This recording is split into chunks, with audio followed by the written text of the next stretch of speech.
Bismillahirrahmanirrahim. Masuk ke pembahasan pertama dalam pembelajaran ilmu nahwu, yaitu tentang kalam. Apa sih itu kalam? Kalam ialah suatu lafadz murakkab, mufid, juga wadho'.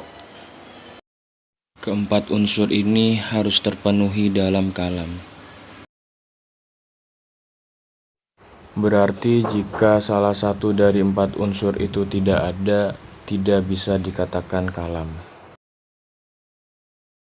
Kemudian tadi dikatakan kalau kalam itu merupakan lafadz murakkab, mufid, juga wadho'. Sekarang apa sih itu lafadz? Lafadz yaitu as-sautu al-mustamilu ala ba'dil hurufil hijaiyah. Suara yang mencangkup sebagian dari beberapa huruf hijaiyah, itu dinamakan lafadz. Contohnya Zaidun. Kenapa Zaidun dikatakan lafadz? Karena Zaidun itu terdiri dari zai, ya, dan dal. Sehingga bisa diambil kesimpulan kalau bukan suara atau suara yang tidak mencangkup huruf hijaiyah, ini tidak bisa dikatakan lafadz. Kemudian dikecualikan dari lafadz yaitu sautut tobli, suara gendang.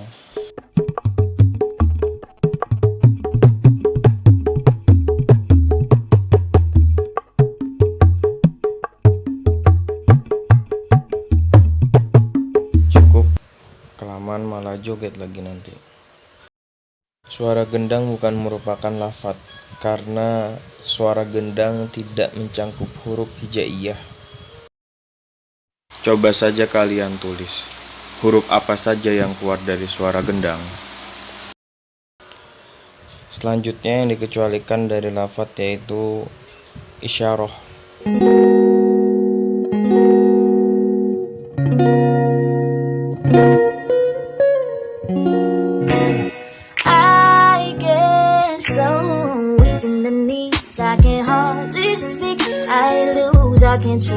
Nah, kalian tahu kan isyarah tadi itu menunjukkan apa? Walaupun itu sudah memahamkan dan kalian mengerti, tapi itu tidak bisa dikatakan lafadz. Kenapa? Karena bukan merupakan suara.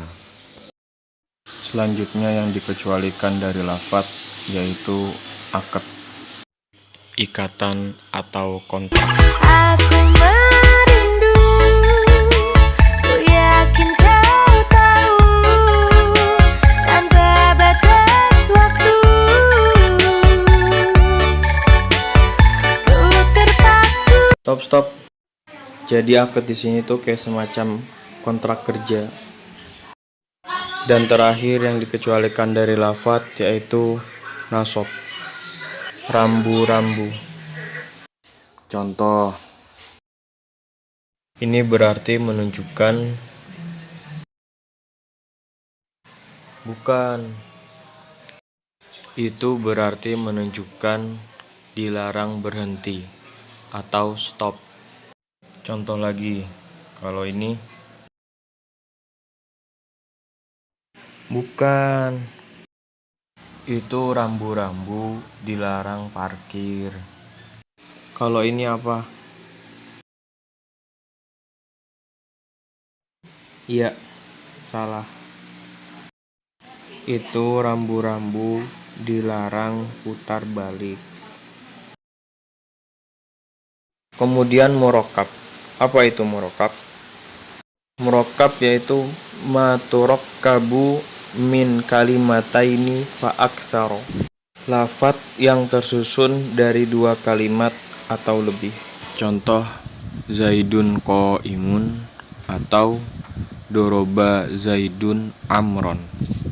Kenapa dinamakan murakkab? Karena lafadz Zaidun qaimun itu terdiri dari dua kalimat, yaitu Zaidun dan qaimun, yang mana lafadz tersebut merupakan susunan dari mubtada dan khobar. Sedangkan lafadz doroba Zaidun Amron ini terdiri dari 3 kalimat, yaitu doroba, Zaidun, dan Amron, yang mana merupakan susunan dari fi'il, fa'il, dan maf'ul. Kemudian yang dikecualikan dari murokkab yaitu mufrad, tunggal atau jomblo. Contoh, Zaidun. Selanjutnya mufid. Apa itu mufid?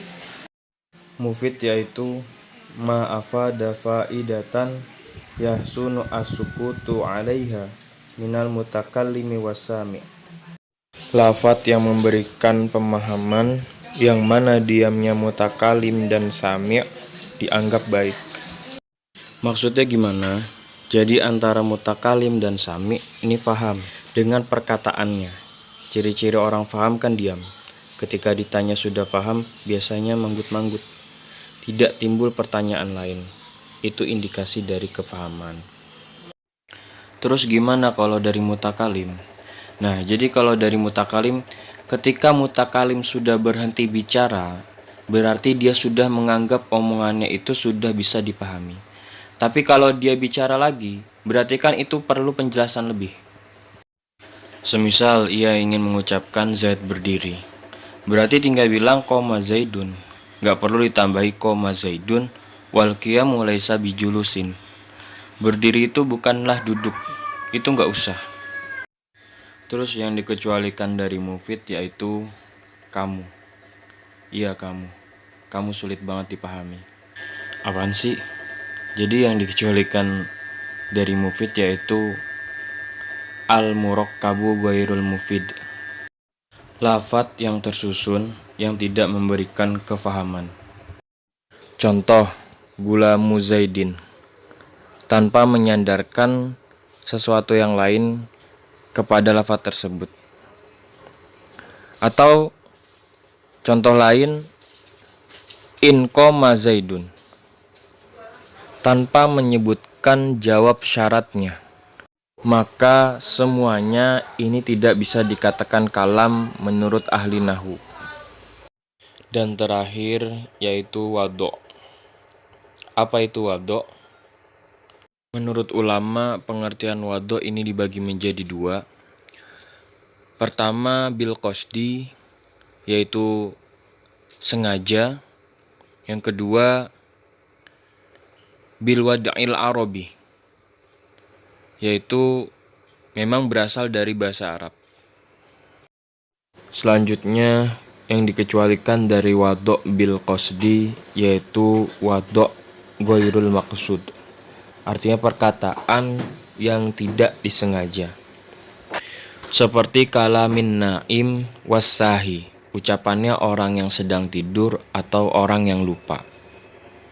Ketika orang tersebut mengucapkan Zaidun qaimun, maka itu tidak bisa dikatakan kalam. Dan yang dikecualikan dari wadho' bil wad'il arabi yaitu kalamul ajmi, ucapannya orang selain Arab.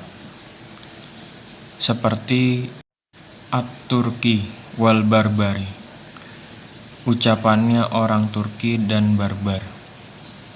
Maka perkataan mereka itu tidak dikatakan kalam, termasuk bahasa Indonesia. Semisal kita mengucapkan Zaid berdiri, walaupun si mutakalim dan sami' faham, tapi itu tidak bisa dikatakan kalam menurut ulama ahli nahwu. Nah, dari 4 kaidah tadi kita sudah tahu pengertiannya masing-masing. Mulai dari lafadz itu apa, murokkab itu apa, mufid itu apa, dan wadho' itu apa, kita sudah tahu pengertiannya. Terus, apakah suara burung yang mengucapkan Zaidun qaimun itu termasuk kalam? Juga ketika kita mempunyai hewan kucing dan memerintahkannya untuk duduk, kita ucapkan ijlis. Kemudian hewan itu duduk, apakah itu juga termasuk kalam? Tulis jawaban kalian di kolom komentar. beserta alasannya.